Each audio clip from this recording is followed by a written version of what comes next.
Ok, bah écoute, bonjour Pascal. Enchanté. Du coup, donc pour me présenter, donc moi je m'appelle Thomas, j'ai 23 ans. Donc au niveau de mon parcours, du coup, donc j'ai fait un bac scientifique. Ensuite, donc j'ai fait des études juridiques. Donc j'ai arrêté en cours de deuxième année parce que c'était quelque chose qui me plaisait pas, Ah, c'était beaucoup trop théorique et donc c'était à l'université. mhm. Ensuite, du coup, j'avais fait une petite pause dans mes études, j'ai travaillé un petit peu chez Decathlon, j'ai fait hôte de caisse pendant quelques mois. J'ai repris mes études ensuite, donc j'ai fait un DUT en communication. Donc c'est là où j'ai un petit peu commencé à toucher à la programmation. Donc j'ai fait un petit peu de HTML, un peu de CSS, et on a surtout fait du WordPress donc à l'époque. Mhm. Ensuite, donc j'ai eu mes 2 années de DUT, j'ai eu mon DUT, j'ai eu la possibilité donc de partir sur l'étranger. Donc je suis parti étudier un an en Finlande, donc l'année dernière. Et ensuite, du coup, donc quand je suis revenu en France donc de mon bac plus 3, je me suis posé pas mal de questions donc sur mon avenir pro. Je ne savais pas encore trop quoi faire, donc ce que j'ai fait, c'est que j'ai pris une petite pause et je suis parti donc vivre en Italie pendant 6 mois. Donc j'ai fait un petit peu de volontariat, j'ai pu visiter et en même temps donc faire des missions. Donc j'ai travaillé dans la vigne, j'ai fait la récolte des olives, donc j'ai fait pas mal de choses. Ok, Et c'est donc en pas mal. parallèle, comme je voulais réfléchir donc à ce que j'avais envie de faire plus tard et donc à mon avenir professionnel, j'ai commencé à prendre donc des cours sur Udemy, sur la plateforme Udemy, donc des cours de programmation. Donc j'ai commencé sur du Python et donc dès que j'ai commencé la formation sur Udemy, j'ai adoré. Je savais que voilà, ce qui me plaisait donc c'était de faire de la programmation et de commencer à écrire des lignes de code. Donc au début, j'ai commencé très simplement à essayer de comprendre donc les boucles, comprendre ce que c'est une variable, ce que c'est une fonction, etc. Et puis Ok. petit à petit, donc j'ai commencé à faire de plus en plus de projets donc par cette formation. Et à la fin, donc j'ai commencé à voir un petit peu comment fonctionne le back-end sur un site web. Donc j'ai fait un peu de Django, j'ai repris un petit peu donc ce que j'avais fait HTML, CSS donc à l'époque en DUT. Et à la suite de ça, donc j'ai commencé un petit peu à chercher une formation et c'est comme ça que je suis tombé sur Open Classroom. Ce qui m'a plu, donc c'était la possibilité de faire une alternance, donc de pouvoir récupérer de l'expérience en entreprise et en même temps de continuer à apprendre donc pour être opérationnel le plus rapidement possible. Donc c'est comme ça que je me suis inscrit donc chez Open Classroom en janvier pour faire ma recherche d'alternance et j'ai trouvé donc une entreprise en mars. Et donc j'ai commencé il y a 3 semaines. Donc mes missions c'est principalement de faire du React, voilà HTML, D'accord. CSS, beaucoup de JavaScript et travailler donc avec React et Firebase. Et du coup voilà un petit peu donc mon parcours, un peu ce que j'ai pu faire donc sur les quelques derniers mois en programmation. Ok. C'est déjà bien, bien Ouais. conséquent. Du coup, donc au niveau de la formation, est-ce que je dois passer à la présentation des livrables maintenant, du coup? Oui, tu peux, pas de souci. Ok. Alors, du coup, donc, je vais présenter un petit peu donc, mon planning de formation. Alors, il est juste là. Voilà. C'est bon, du coup, tu le vois? Parfait. Ok, super. Alors, du coup, donc, comme je fais la formation en alternance, donc elle est étalée donc, sur un an. Mhm. Du coup, donc, j'ai pris les valeurs indicatives qui étaient indiquées sur le site d'Open Classroom, donc, pour les heures dédiées au projet. Et par semaine, du coup, comme je suis en alternance, j'ai 1 ou 2 jours de formation qui sont dédiés à la formation Open Classroom. Ok. Donc, j'ai essayé d'étaler au maximum les projets sur l'année. Donc, j'avais mis que le premier donc, faisait 20 heures. J'avais mis la soutenance au 16 avril. Donc, je me suis juste trompé d'une semaine par rapport à ça. J'avais mis que c'était à peu près 8 heures par semaine parce que j'avais 3 jours de formation donc, pour réaliser ce projet. Ok. Et ensuite, donc, pour les autres projets, donc, comme je le disais, voilà, je les ai étalés au maximum sur l'année. Donc, je les ai d'abord tous placés. Et comme j'ai un jour et demi à peu près de formation, je me suis dit que je pourrais faire à peu près 10h30 de formation par semaine. Donc j'ai fait un peu plus large sur mon planning pour pouvoir bien étaler. Et comme ça, je me dis, si jamais je prends un peu de retard sur un des projets, je peux toujours récupérer sur un des autres projets. Et là, à peu près, pour réaliser tout ça, si je respecte les délais, ça me prend à peu près 8h30, 8h, 8h30 par semaine. Ok. Donc ça me laisse un petit peu de temps au cas où. Voilà. Donc c'est un petit peu ça. Et puis je sais pas trop non plus, j'ai mis des valeurs indicatives pour chaque projet parce que je me rends pas compte non plus de combien de temps ça va me prendre, sachant que j'ai déjà un petit peu d'expérience en programmation et je commence pas de zéro. Ok. Mais voilà un petit peu donc pour mon planning de formation. Et donc j'ai indiqué donc toutes les dates de soutenance en haut, en estimant donc à la fin du projet, je pourrais passer la soutenance assez rapidement. Rester dans les temps. Ok. Voilà, tout à fait. Donc c'est tout bon et donc ça devrait se terminer à peu près. Donc si je suis mon planning, donc le 28 mars, ce qui me laisse aussi une semaine en plus puisque ma formation se termine le 5 avril. Ok. Voilà un petit peu donc pour ce premier livrable. Alors ensuite, je vais présenter. Faut que je le retrouve. Donc je vais présenter donc, mon outil de veille, tout ce que j'ai mis dans mon outil de veille. Voilà. Donc, il est juste là. Alors du coup, donc j'ai partagé, en fait, la plupart des outils de veille que j'ai mis, c'est des choses que je regarde déjà, donc depuis que j'ai commencé la programmation. Donc moi, ce que j'aime bien faire, c'est regarder pas mal de chaînes YouTube. C'est une des premières sources d'informations que j'ai pour avoir un petit peu donc, des infos sur les nouvelles tendances en programmation ou les nouvelles innovations dans la tech. Donc Ok. du coup, je regarde beaucoup Micode, qui fait beaucoup de podcasts et qui explique pas mal de choses sur la programmation, donc je trouve très intéressant. C'est accès assez grand public. Après, il y a aussi Benjamin Code, qui est pas mal, qui explique beaucoup de HTML, CSS, donc c'est très intéressant.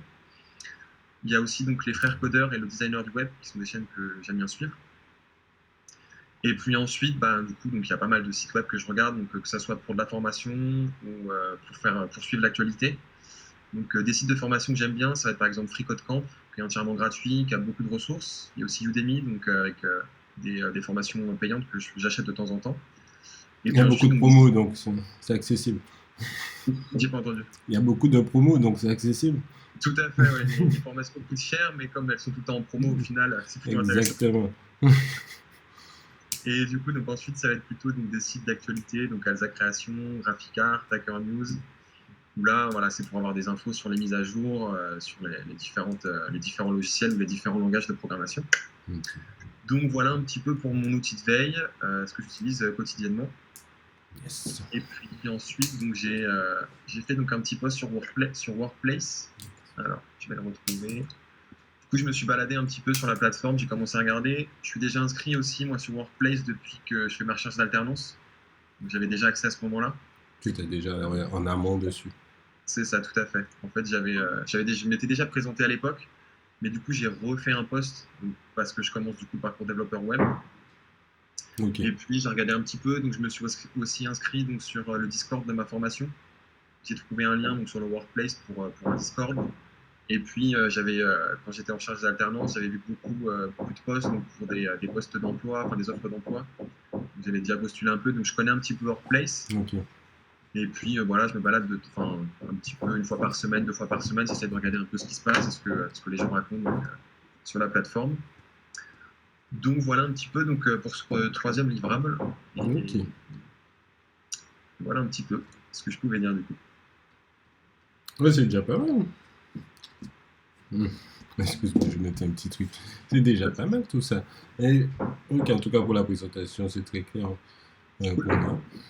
Donc, au final, excuse-moi, c'est parce qu'il y a un voisin qui est en train de. Tu entends pas Pas ça? de souci. Tu entends? Ouais, je t'entends, il n'y a pas de souci. Ouais. Non, mais tu entends le. Très peu, très peu. Ok, bon, ça va. Parce que j'ai l'impression que c'est dans la chambre du petit, Non, c'est non, pour ça, mais pour moi, c'est ça, je sais pas où c'est, mais j'ai l'impression que c'était dans la chambre du petit. Excuse-moi pour cette interruption. Et du coup, ok, pas mal. Qu'est-ce que j'allais dire? Du coup, ta formation, là, tu l'appréhendes comment? Je pense que je dis ça, je pose la question, même si Mhm. je suppose un petit peu, mais du coup, tu l'appréhendes comment tu, comme par rapport à certains qui, des fois, sont en reconversion, on entend ça beaucoup en ce moment, c'est vrai. Ouais. Reconversion, on se dit, dès qu'on entend reconversion, maintenant, c'est quelqu'un qui sort de n'importe où pour aller dans le web. Alors, c'est pas Mhm. que ça, mais voilà la tendance actuelle. Et du coup, toi qui avais déjà un peu le pied dedans, on va dire, même dès le début dans tes études, comme tu disais dans Ouais. ton DUT, tu l'appréhendes comment la formation? En mode tranquille, c'est bon, je l'aurai, ou. Non, en fait, pour moi, ça me permet surtout donc, déjà de bien me remettre sur les bases. Parce que j'ai attaqué donc, des fois des choses qui sont un peu plus avancées. Donc, par exemple, je commence à faire du React. Et c'est vrai que mes bases en HTML, CSS ne sont pas forcément très solides. Donc, des fois, c'est pas bien d'aller sur des choses plus poussées avant d'avoir bien les bases. Donc, pour moi, c'est surtout une manière de consolider tout mon socle en fait, de connaissances que je peux avoir au début. Donc, c'est super important. Ça me permet d'acquérir de l'expérience aussi sur des projets. Donc, ça me permet d'avoir des choses à montrer pour après. Et puis, je pense que c'est un complément d'expérience aussi, comme j'ai mon expérience professionnelle à côté.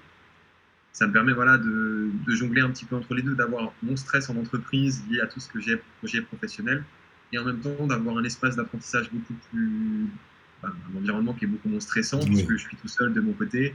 J'ai moins de comptes à rendre, j'ai quand même mon calendrier, j'ai mis des délais assez larges pour être tranquille. Donc voilà, ça me permet d'apprendre dans un environnement un peu différent. C'est un Ok. peu comme ça que j'appréhende en fait. C'est vraiment deux zones un peu distinctes. Ok, oui, c'est vrai.